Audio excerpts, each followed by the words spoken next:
Bonjour à tous, aujourd'hui j'ai décidé de vous emmener un petit peu dans mon univers et de vous faire découvrir ce que j'aime, c'est-à-dire deux choses, la cuisine et la boulangerie. Aujourd'hui j'ai décidé de réaliser avec vous un délicieux pain garni façon tartiflette. Que de la gourmandise, croyez-moi.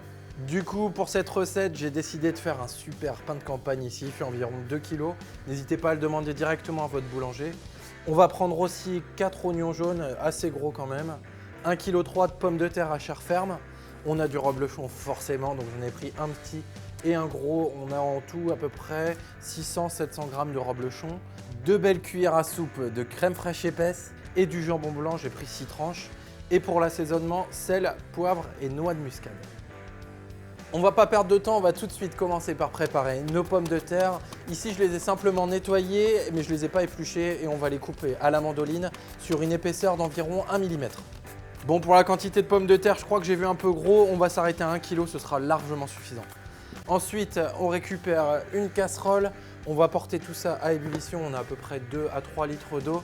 On va mettre nos pommes de terre dedans et on laisse cuire à peu près 20-25 minutes, le temps qu'un couteau puisse bien s'enfoncer dedans. Pendant la cuisson de nos pommes de terre, on n'oublie pas de rajouter l'équivalent d'une demi-cuillère à café de gros sel. Et pendant la cuisson, on s'occupe de nos oignons. Ici, je vais venir les émincer à environ 1 mm d'épaisseur, toujours avec ma mandoline. Je récupère une petite sauteuse, hop, un peu d'huile d'olive. Et on va venir faire réduire nos oignons pendant quelques minutes. J'y rajoute quelques tours de poivre et un petit peu de sel. Et on va maintenant les laisser tranquilles jusqu'à ce qu'ils soient bien fondus et bien confits.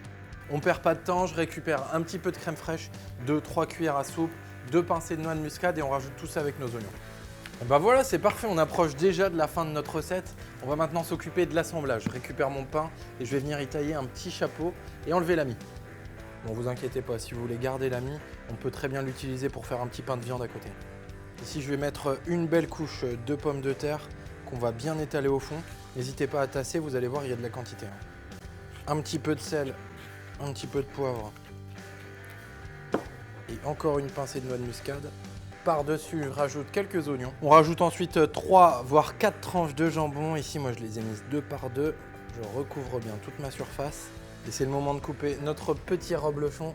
Je vais revenir mettre des pommes de terre. Je tasse bien, oignon. Par-dessus, je récupère mon gros reblochon. Je vais venir le couper, hop, de cette façon, dans la longueur. Et regardez comme c'est magique, on va venir le poser juste comme ceci. Bon, je remets mon chapeau par-dessus. Je vais venir prendre de l'aluminium, on va emballer tout ça.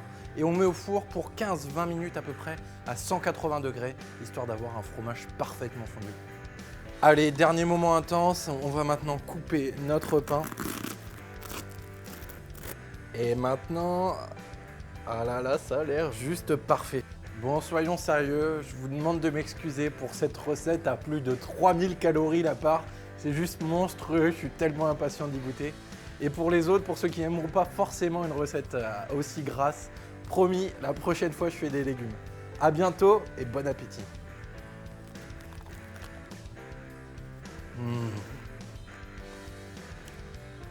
Oh, c'est ouf.